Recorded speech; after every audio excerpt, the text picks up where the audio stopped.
नमस्ते दोस्तों, कैसे हो आप सभी लोग? मुझे लिख के ज़रूर बताना। आज है नवरात्रि का दूसरा दिन, तो आप सभी को माता रानी के नवरात्रि की ढेर सारी शुभकामनाएँ। यहाँ पे मैंने पूजा की थाली है वो लगा ली है और अब चलती हूँ मंदिर में और पूजा करते हैं।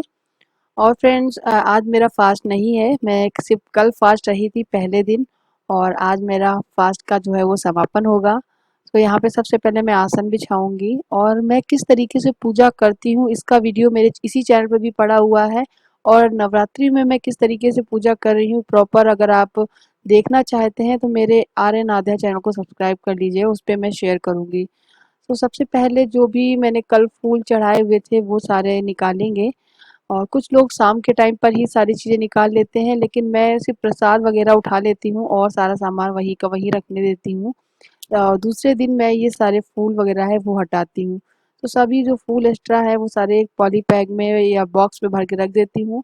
किसी पेड़ के नीचे आप डाल सकते हैं या फिर किसी बगीचे में डाल आइए या कहीं पर जहाँ पर ये फूल उसी में, या फिर गमले हैं आपके घर में उनमें आप डाल दीजिए सूखे फूल की पत्तियों को, ताकि उसी में ये समा जाए।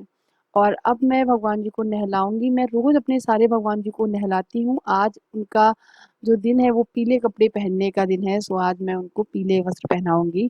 कल मैंने उनको लाल वस्त्र पहनाए थे, माता रानी को भी और सभी भगवान जी को।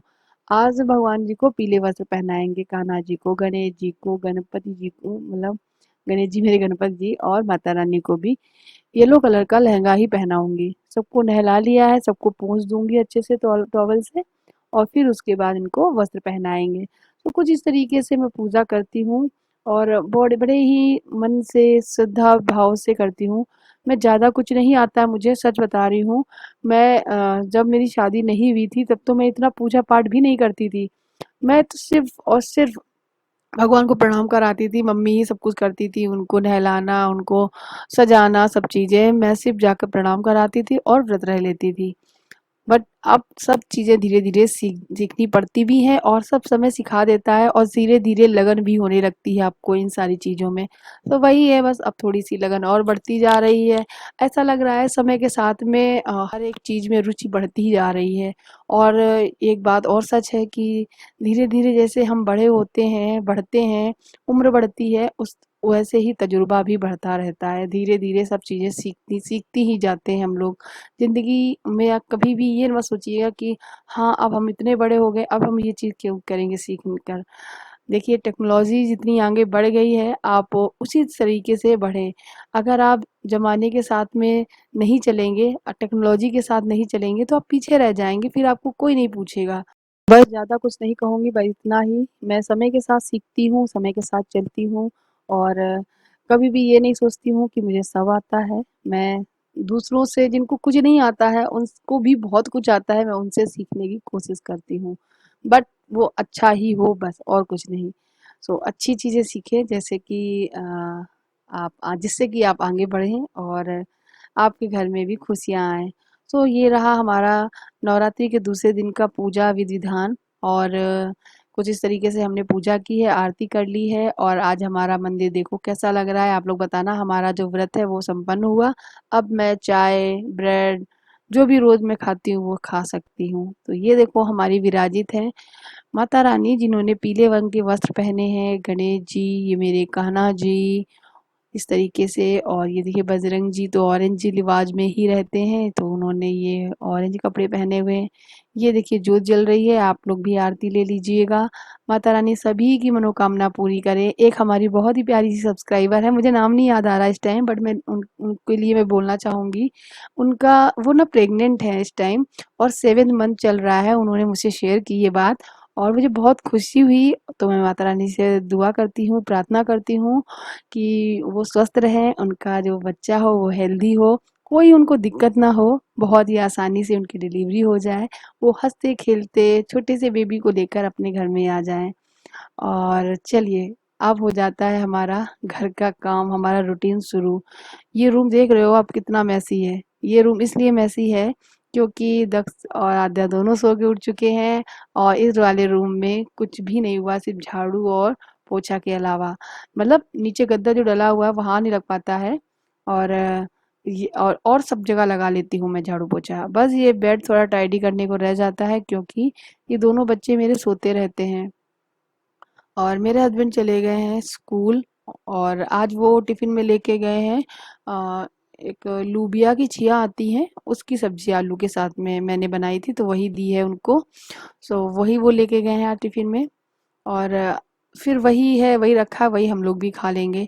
और कल के कुछ आलू फ्राई भी रखे हैं, क्योंकि रात में मैंने तो फलाहार कर लिया था अपना, जो भी कुट्टू के आटे की जो मैंने पूरी और दही के साथ खाया था। और लेकिन मैं अपने हस्बैंड के लिए आलू फ्राई करी थी, लेकिन उन्होंने खाया ही नहीं, उनको पेट में थोड़ी दिक्कत हो रही थी और पेट भरा भरा सा लग रहा था, तो उन्होंने नहीं कुछ खाया। तो मैंने बोला चलो ठीक, कोई बात नहीं। तो सुबह मैंने वो आलू मैंने ही खा लिए, नाश्ता चाय वगैरह करने के बाद ही। सो यहाँ पे मैं प्रेस कर रही हूँ आद्या की एक ड्रेस। आद्या को आज यही ड्रेस पहननी है। जितने भी कपड़े प्रेस रखे हैं उनमें से सिर्फ और सिर्फ उसको यही पहननी है। सो यही मैं प्रेस कर दे रही हूँ और उसको नहलाऊंगी, दक्ष को भी नहलाऊंगी, दोनों बच्चों को नहलाने के बाद तैयार करूंगी। सो मैं प्रेस कर दूंगी, तब तक ये ठंडी हो जाएगी, थोड़ी सी गर्म है ना बहुत प्रेस करने के बाद। फिर मैं दोनों बच्चों को नहला कर लाऊंगी और फिर उनको ये आद्या को ये ड्रेस पहनाऊंगी। तो बस यहाँ पे मेरा रोज का रूटीन, रोज का काम शुरू हो गया है। और आज मैं फास्ट नहीं हूँ, कल का मेरा फास्ट बहुत अच्छा रहा। और वैसे तो मुझे फास्ट में क्या होता है, मेरा बीपी लो होने लगता है, लेकिन जब एक टाइम थोड़ा सा नमक, सेंधा नमक जो मैंने खा लिया था, इसकी वजह से मैं ठीक रही, नहीं तो मैं बिल्कुल होश में नहीं रहती हूँ आजकल तो। मतलब मेरा वैसे भी मैं वीक हो चुकी हूँ। और बहुत सारे लोग मुझसे पूछते हैं दीदी आपने वेट कैसे कम किया, क्या किया, पतली कैसे हुई। सो ऐसा कोई खास राज नहीं है। मैं देखिए मैं सब चीज़ें खाती हूँ, आप लोगों को दिखाती भी हूँ। लेकिन मेरी जो कमज़ोरी का मैं कमज़ोरी हो गई है मुझे, जिसकी वजह से मेरा वेट भी कम हो गया है, मैं पतली भी हो गई हूँ। दक्ष फीड करता है आई थिंक, तब तक मुझे मेरा जो वेट है वो नहीं बढ़ेगा। मेरा जो मैं जो पतली हूँ ऐसी ही रहूँगी।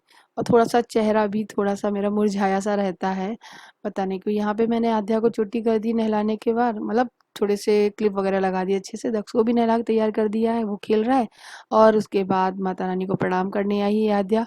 वो बहुत जल्दी सुबह ही प्रणाम करने की कोशिश करती है, लेकिन मैंने इससे कहा है कि नहाने के बाद ही मंदिर जाना, नहीं तो नहीं, वरना जाके जाके उनके पैर छू कर आ जाती है।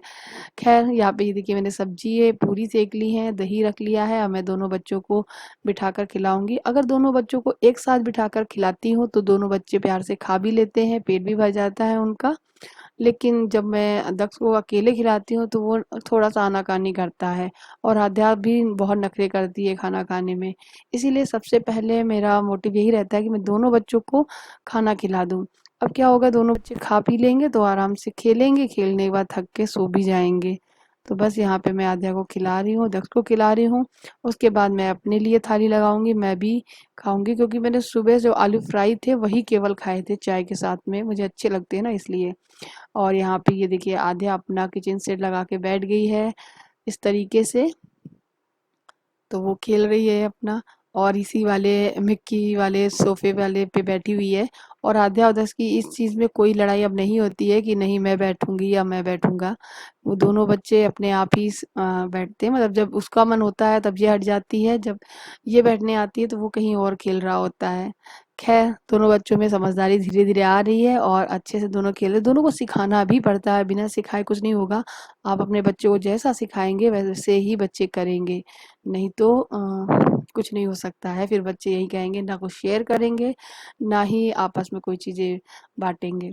ख़ैर ये सब इनके साथ ये सब खेलते रहेंगे। मैं अपना एक और काम लेकर बैठ गई हूँ मशीन का। तो मैंने मशीन निकाली है, मेरा एक सूट है, एक क्या 1, 2, 3 सूट भी हैं जिनकी सिलाई खुल चुकी है। आज मैं उनको थोड़ा-सा ठीक करूँगी। लेकिन बच्चे सोए नहीं हैं, बच्चे जग रहे हैं, देख लो दक्ष भी जग रहा है। तो ये सब काम सन्नाटे में, मतलब कहते हैं ना फुर्सत में करने के होते हैं, लेकिन क्या करूँ, बच्चा नहीं सो रहा तो मैं कर ही लेती हूँ। कल मेरा फास्ट था तो मैंने कल कोई मशीन वगैरह नहीं चलाई, आज मैं ये सब कर सकती हूँ तो वही मैं कर ले रही हूँ। तो यहाँ पे मेरा ये एक कुर्ती है जिसकी थोड़ी स्लीव्स खराब हो रखी थी, तो मैंने इसकी स्लीव्स को हटा ही दिया है और अच्छे से स्टिच कर दे रही हूँ। और भी मेरे सूट है जो मेरे जो सिलाई खुल गई थी पजामे की वगैरह, तो वो सब भी मैं ठीक करूँगी। तो बस वही सब कर रही हूँ मैं। और एक चीज़ और, हाँ एक बात और कहना चाहती हूँ। मुझे ना सिलाई वगैरह तो नहीं आती है, लेकिन हाँ थोड़ा बहुत मैं कर लेती हूँ, जैसे कोई कट करके दे दे तो ना मैं सिल लूँगी, तो वही है। लेकिन फिर भी क्या करूँ, इतनी फिनिशिंग नहीं आती, जिसकी वजह से मुझे टेलर को ही हर चीज़ देनी पड़ती है, सूट हो या ब्लाउज़ हो, जितना नहीं आता है। लेकिन जितना भी आता है अपने घर के पैसे हैं वो बचा लेती हूँ मैं। कोशिश करती हूँ कि मैं जो भी कपड़े खुल गए हैं या फिर जो ढीले हैं या फिर किसी सूट में स्लीव्स लग के नहीं आई है, सो मैं टेलर को ना देकर मैं अपने हाथ से उस स्लीव्स को अटैच कर लेती हूँ। और बस ये छोटी-छोटी जो चीज़ें आपको दिखती है ना कि प्रियंका आप ये सब क्यों करोगी ऐसा, मतलब कोई भी अगर ये सोचे कि नहीं ऑन करे, मैं जाके टेलर को दे आऊँगी, वो स्लिप्स लगा देगा, ये है, वो है। सो इससे सिर्फ़ ये होगा कि आपका जो पैसा है, वहाँ चला जाएगा, वो छोटा-छोटा सा जो पैसा है, वो अगर आप बचाएँगी, वो बचत में रहेगा, तो आपका घर है बहुत अच्छे से चलेगा, मैनेज रहेगा। अदरवाइज़ यही छोटे-छोटे खर्चे ना एक्स्ट्रा हो जाते हैं, तो कुछ ऐसे मैं पैसे बचा लेती हूँ अपने, मतलब अपने हस्बैंड के, और घर को बहुत ही अच्छे से सँभाल के चलाती भी हूँ। तो आप भी ऐसी कुछ ट्रिक वगैरह यूज़ कर सकते हैं। ये देखिए दक्ष की कान्हा जी वाली ड्रेस है, जो कि मैंने वॉशिंग मशीन में डाल दी थी धुलने के लिए गलती से। तो जिसकी वजह से इसकी जो वो एक दूसरे में लिभड़ जाते हैं ना कपड़े, जिसकी वजह से ना इसकी सिलाई खुल गई थी। तो मैंने आज वही सब किया है। यहाँ पे मैं दक्ष और आध्या को डांट भी रही हूँ, मान ही नहीं रहे दोनों के दोनों। मुझे भी डर लगता है कहीं हाथ में, मतलब हाथ कह रही हूँ, सुई के नीचे हाथ ना लगा दे आगे, ये है वो है। तो वही मैं आध्या और दक्ष दोनों को डांट रही थी कि आध्या तुम 2 मिनट देख लो, बस मैं सिल के अभी मैं उसको लूंगी। तो बस जब हद से ज़्यादा पार हो गया ना, तब फिर मैंने लास्ट में दक्ष को ले ही लिया, अपना सारा काम करना बंद कर दिया है। बीच बीच में आध्या पता है क्यों कह रही थी मुझसे ऐसा, वो इसलिए कह रही थी कि उसको ना अपनी डॉल के लिए कपड़े बनवाने हैं मुझसे। तो मैं बहुत दिन से टाल रही थी। फाइनली मैंने सोचा चलो आज मैं इनका, मतलब आध्या का ये काम ना निपटा ही देती हूँ, नहीं तो फिर क्या होगा, कुछ हो ही नहीं पाएगा। पता नहीं अब कब फिर मशीन निकालूं, कब मैं रखूं। और भी मेरे बहुत सारे काम है जिनको मुझे निपटाने हैं, तो वो भी मैं निपटाऊंगी। पहले मैं ये जो काम है वो निपटा लेती हूँ। सो गाइस, जैसे ही मुझे फुर्सत मिलती है तो मैं एक के बाद एक कोई काम लेकर बैठ जाती हूँ। कभी कभी कैमरा लगाती हूँ, कभी कभी कैमरा नहीं लगाती हूँ। एक समय था कि जब हमको दोपहर का समय मिलता था तो हम जाके सो जाते थे। आज वो एक समय है कि आज बच्चे सो जाएंगे लेकिन मुझे नींद नहीं आती है। ये वाला मेरा जो प्लाजो पैंट है ये पूरी तरीके से खराब हो चुका है। मैंने बहुत कोशिश की, इसको बहुत बार सिला, लेकिन वो काम नहीं बना। फिर मैंने सोचा चलो अब इसको हटा ही देते हैं, अब इसका कुछ नहीं हो सकता है। Hi guys, happy Navratri. आज दूसरा दिन है और आज मैं फ़ास्ट नहीं हूँ, बस पहले दिन मैं फ़ास्ट रही थी। अभी मैं मशीन लेके बैठी हूँ, तो ये सारे कपड़े जो भी मेरे खुले हुए थे, थोड़े से सिलाई खुल गई थी, वो ही ठीक कर रही हूँ। और अगर घर में मशीन ना होती, इसको मैं हाथ से बैठ के सिलती या फिर टेलर को देती जाके, तो ये सारे काम ना पैसा थोड़े बढ़ा देते, पैसा खर्चा ही बढ़ाते हैं घर का। तो घर का सारा ये जो काम है ये भी मैं निपटा लेती हूँ। कपड़ों में प्रेस करना भी होता है तो मैं कर लेती हूँ, जब बहुत ज़्यादा ज़रूरी रह जाता है तो ही मैं देती हूँ प्रेस करने के लिए। अभी पता नहीं डॉल लेके बैठी हूँ, ये देखिए। अब मुझे आध्या ने मुझसे ये आध्या ने देखा कि मैं मशीन लिए बैठी हूँ, तो आध्या ने बोला कि मम्मी मेरी डॉल की ड्रेस बना दो, इसकी ड्रेस ख़राब हो चुकी है। तो मेरे पास ये कुछ कपड़े हैं, तो मैं इनका काट कूट के कुछ बनाती हूँ। अभी मुझे कोई आइडिया नहीं है, पहले मैं बनाती हूँ, देखती हूँ बन जाएगा तब मैं इनको पहनाऊँगी। और गुड़िया के बाल बहुत ख़राब हो चुके थे तो मैंने इसके कट कर दिए हैं, छोटे बाल कर दिए इस तरीके से, आपके जैसे। तो बस इनको मैं ट्राई करती हूँ, अगर बन गया फिर आपको दिखाती हूँ, ठीक है। सो गाइस, ये देखिए गुड़िया का मैंने बना दिया है। ये लहंगा है, इसमें इतना ही घेरा पाया, कपड़ा इतना ज़्यादा नहीं था। और इसको मैंने ऊपर का जो कपड़ा था उससे मैंने इसका टॉप बना दिया है। ये देखिए आस्तीन इस तरीके से, ये जो वो नहीं काफ्तान वाला चलता है कुछ वैसा ही मैंने इसका लुक दे दिया है। पीछे एक विंडो जैसा ही बनाया था ताकि पीछे थोड़ा सा इस तरीके का लुक आए। ये देखिए डिज़ाइन है ना। और गुड़िया ये देखिए कितनी प्यारी लग रही है। आद्या की गुड़िया की ड्रेस मैंने बना दी पुराने कपड़ों से। ये मेरे एक सूट की स्लीव्स थी जो मैंने हाफ कर दिया था सूट को, कुर्ता को। ये देखिए, वैसे ज़्यादा फिनिशिंग तो नहीं आई लेकिन हाँ ठीक ठीक बन गई है। कैसी लग रही है? आद्या खेलेगी ऐसी। 2-3 और गुड़िया हैं इसके पास, उसकी भी बना दूँगी। अभी इसी गुड़िया की और सारी ड्रेसेस हैं वो बना दूँगी। मतलब एक स्लीव से ये पूरा, मैं हाफ स्लीव सूट यहाँ से करती थी, उससे ये बन के तैयार हो गई। चलो अब ये सारे जो कपड़े हैं इनको उठा के रखूँ, भी प्रेस वगैरह करूँगी बाद में। और अभी का तो हो गया मेरा सब। आजा खुश हो, इधर आ जा, इधर आ। खुश हो बाबू? तुम्हारी गुड़िया सबको दिखाओ, अच्छी हो गई है। बाबू आ जा। क्या लग गई? पैर में लग गई, पैर में लग गई दक्षु के। दक्षु टाटा, टाटा कर दो, टाटा टाटा, बाय बाय, टाटा bye bye, bye bye, bye bye Dakshu की तरफ से। टाटा टाटा टाटा टाटा।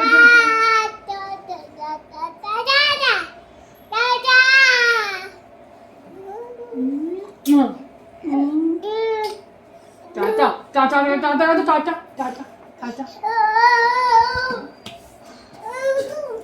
उसको आ रही है नींद और वो मांग रहा है दूध, और मैं आप उसे सुलाऊंगी, और उसको सुलाने के बाद ही मैं और अपने काम है वो निपटाऊंगी। तो दोस्तों ये था मेरा आज का वीडियो, उम्मीद करती हूँ आपको पसंद आया होगा। तो लाइक ज़रूर करें, शेयर करें और मेरे चैनल को सब्सक्राइब ज़रूर करें। Thank you for watching, love you guys, bye bye.